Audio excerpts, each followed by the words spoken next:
Hello hello everyone. आज की video में हम लोग देखेंगे ग्रेविटेशन क्या होता है।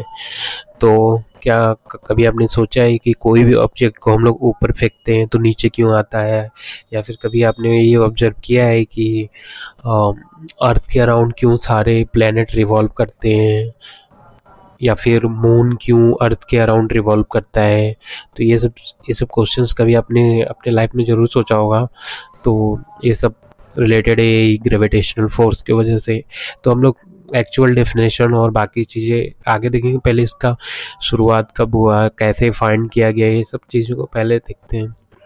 तो एक्चुअली में क्या हुआ था कि एक बार न्यूटन किसी एप्पल के पेड़ के नीचे बैठे थे, ऊपर से एक एप्पल गिरा। तो उन्होंने सोचा कि ये एप्पल नीचे क्यों गिरा, ऊपर क्यों नहीं गिरा। ये सब क्वेश्चंस उनके मन में आए। और भी क्वेश्चन आ रहे थे उस समय कि क्या ये अर्थ ने इसको अट्रैक्ट किया। तो अगर अर्थ ने इसको अट्रैक्ट किया तो क्या एप्पल ने भी अर्थ को अट्रैक्ट किया। ये सब क्वेश्चंस बहुत सारे उनके माइंड में आ रहे थे। तो ये सब की फाइंडिंग धीरे धीरे स्टार्ट हुई कि एक्चुअली में होता क्या है ये सब। तो this was found by the Newton. ठीक है, तो सबसे पहले एक एग्जांपल से समझते हैं कि मतलब क्या होता है ग्रेविटेशनल फोर्स ये सब। तो सबसे पहले हम लोग एक चीज़ देख लेते हैं, सेंट्रीपिटल फोर्स क्या होता है। सपोज एक बॉय है और एक थ्रेड में एक स्टोन बांधकर ऐसे रोटेट कर रहा है, मतलब ठीक है। तो उसके बाद उसने ऑब्जर्व किया कि इसका पैटर्न क्या है। तो उसको ये देख के पता चला कि तो सर्कुलर मोशन में ये मूव कर रहा है। ठीक है, तो सर्कुलर मोशन में, लेकिन आखिर क्यों मूव कर रहा है, ये सोचने की बात है कि ये सर्कुलर मोशन में ऐसे क्यों मूव कर रहा है, कि कौन सी फोर्स है। तो इसका नाम दिया गया सेंट्रीपिटल फोर्स।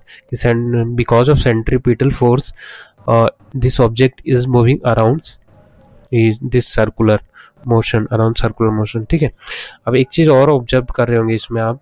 सपोज ये सर्कुलर मोशन में जब मूव कर रहा है स्टोन, तो इसका आप नोटिस करो कि हर पॉइंट पे डायरेक्शन चेंज हो रहा है। ठीक है, हर पॉइंट पे डायरेक्शन चेंज हो रहा है। ये जब रोटेट हो रहा है तो हर पॉइंट पे डायरेक्शन चेंज हो रहा है। तो हर पॉइंट पे डायरेक्शन चेंज हो, स्पीड कांस्टेंट है। ठीक है, स्पीड कांस्टेंट है, speed is constant, speed is constant constant but the direction is changing at every point you can observe it। तो इसका मतलब क्या है कि वेलोसिटी चेंज हो रहा है, velocity is changing, velocity change. अगर वेलोसिटी चेंज है तो इसका मतलब देयर इज एक्सेलरेशन।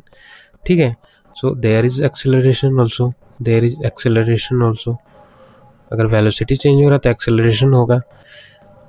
ठीक है, तो इसका मतलब the force through which this object is moving around circular motion, that force is called centripetal force। okay, तो यही फोर्स है जिसके वजह से, ठीक है, यही फोर्स है जिसके वजह से एक ऑब्जेक्ट दूसरे ऑब्जेक्ट के अराउंड सर्कुलर मोशन में मूव करता है। ठीक है, तो अब हम लोग नेक्स्ट आते हैं और कुछ देख लेते हैं।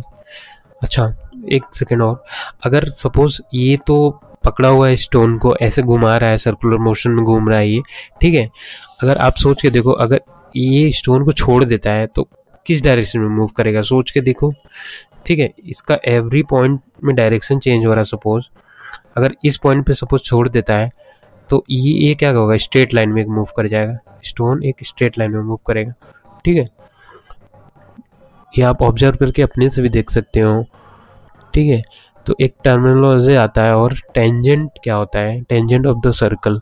इससे पता चलेगा अगर कोई ऑब्जेक्ट सर्कुलर मोशन में अगर आप मूव कर रहे हैं, ठीक है, अगर आप उसको छोड़ देते हैं अचानक से, तो वो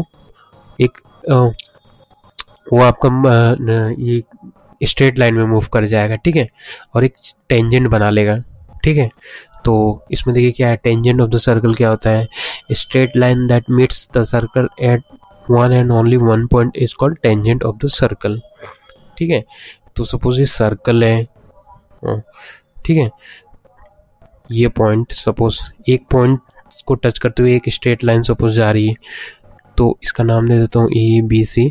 बी पॉइंट सर्कल पे टच करा है, तो line A B C is called tangent of this circle. Okay, line A B C is line ABC is called tangent of the circle.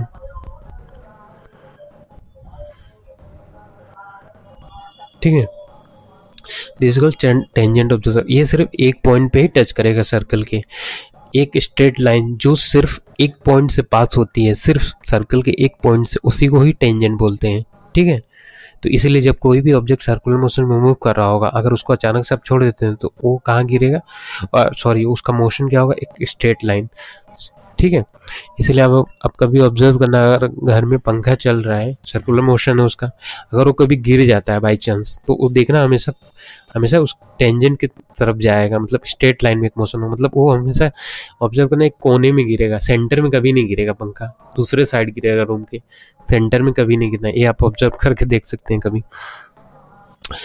Next हम लोग देखते हैं तो न्यूटन. नेक्स्ट आप देखते हैं यूनिवर्सल लॉ ऑफ ग्रेविटेशन. तो Newton ने इस पे बहुत वर्क किया और बाद में एक लॉ निकाला जिसको यूनिवर्सल लॉ ऑफ ग्रेविटेशन बोलते हैं.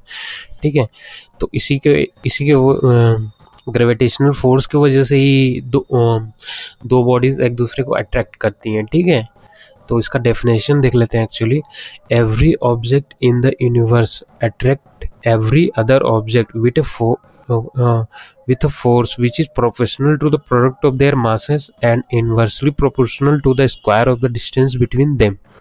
The force is along the line joining the center of the two objects. ठीक है, सपोज इसका मतलब क्या हो, सपोज दो ऑब्जेक्ट है, सपोज इसका नाम ले लेते हैं A and B. This is the centre of this object and this is the object B. ठीक है, इन दोनों का बीच का डिस्टेंस सपोज D है. ठीक है, तो इसका मतलब क्या कर रहा है कि फोर्स, इन दोनों के बीच का फोर्स जो है directly proportional to product of the masses. Suppose इसका मास m ले लेता हूँ, इसका मास स्मॉल m ले लेता हूँ. ठीक है, तो प्रोडक्ट ऑफ देयर मासेस. ठीक है, एंड सेकंड क्या बोल रहा है, force is directly proportional to the inverse of the square of the distance between them. ठीक है, तो 1/d². तो फाइनल F इक्वल टू क्या हो जाएगा, F इक्वल टू हो जाएगा G(m)/d².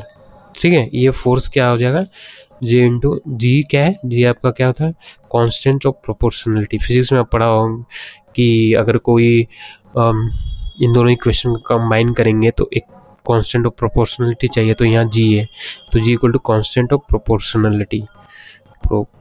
ठीक है, इसको ये भी बोलते हैं यूनिवर्सल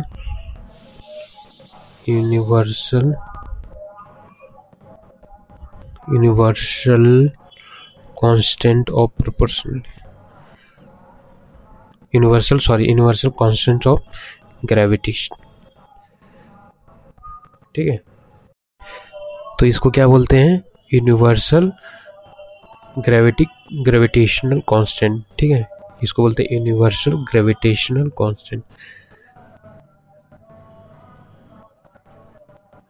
ठीक है, यूनिवर्सल ग्रेविटेशनल कांस्टेंट. और क्या बोल रहा था कि the force is along the line joining the centre of mass. ठीक है, तो the force through which object B is attracting A is in this direction. Okay, and the force through which the object A is attracting object B is in this direction. Okay, so this was about the universal law of gravitation.